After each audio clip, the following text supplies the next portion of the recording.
Haleluya, shalom kepada semua sahabat-sahabat saya. Saya masih membahas bagian firman Tuhan dari Mazmur 138, saudaraku.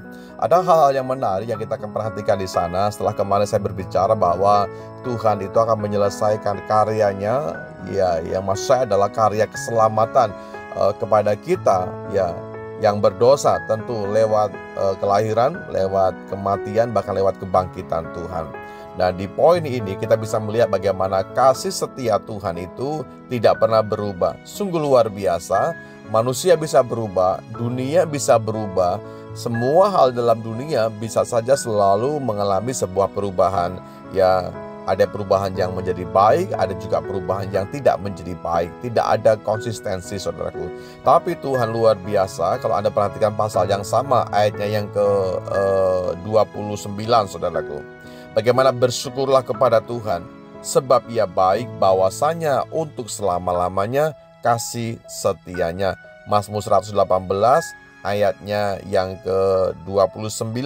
Kalau juga Anda perhatikan ayat di pasal yang sama, ayat pertama, bagaimana firman Tuhan berkata juga, bersyukurlah kepada Tuhan, sebab Ia baik, bahwasanya untuk selama-lamanya kasih setianya. Beberapa bagian firman Allah menegaskan tentang pribadi Tuhan yang memang tidak pernah berubah.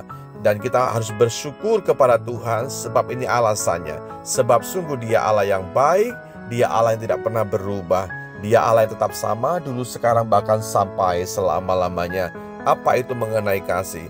Firman Allah berkata bahwa di dalam kasih itu ada kemurahan hati, saudara. Di dalam kasih itu tidak memegahkan diri, tapi kasih lebih kepada bagaimana pengorbanan, bagaimana cinta, pembuktian dari setiap kasih itu melalui sebuah tindakan.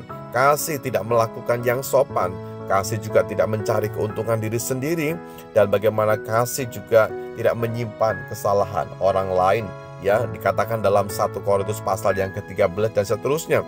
Anda bisa perhatikan di sana tentang pengertian kasih. Yang pasti adalah kasih itu berkorban, kasih itu memberi, kasih itu selalu mengutamakan hal-hal yang baik, yang berguna, yang bermanfaat bagi Tuhan dan juga bagi orang-orang di sekitar kita. Pertanyaannya adalah di momen Natal ini, ketika Anda melihat kasih Tuhan yang besar, bagaimana respon kita? Bagaimana sikap kita hari ini? Bagaimana yang menjadi tolak ukur bagi setiap kita? Tentu ada setiap pijakan. Setiap momen, saudara, pastikan bahwa itu ada sebuah pijakan. Baik Natal, baik itu Paskah, bahkan juga hal-hal yang lain yang bisa saja kita lalui hari demi hari menjadi sebuah pijakan. Ketika Anda tahu firman Tuhan itu benar, firman Tuhan itu hidup, mari kita berpijak dari firman Allah itu. Saya ulang kembali bahwa kasih setia Tuhan tidak pernah berubah untuk selama-lamanya. Ini berkat di momen Natal. Dengar baik-baik, di hari Natal ini ada pribadi yang mengasihi Anda. Mungkin kau berkata bahwa tidak ada orang yang mengasihi saya, Pak Sam. Tidak ada orang yang peduli dengan keadaan saya. No, bukan demikian. Allah peduli dengan kehidupan Anda. Dia peduli dengan keterpisahan kita dengan Tuhan.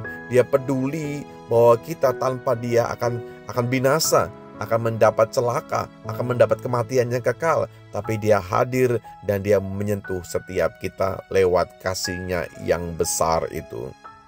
Terima kasih Bapakku dalam sorga buat hari ini. Terima kasih buat firman dan kebenaran-Mu yang membuka kembali setiap paradigma kami, setiap pengertian kami, setiap hati kami. Sesungguhnya Tuhan hadir dalam dunia. Engkau membawa kasih yang besar, Engkau membawa cinta yang besar yang tidak pernah tertandingi dengan apapun juga. Lewat pengorbanan-Mu, Engkau datang ke dalam dunia dalam kondisi yang hina, tapi Engkau mengangkat kami yang hina supaya kami menjadi mulia. Sungguh kasih-Mu tidak terduga, kasih-Mu besar Tuhan. Dan di hari ini kami semakin bersyukur, kami mau berglori, kami mau bersyukur sebab Tuhan baik untuk selama-lamanya.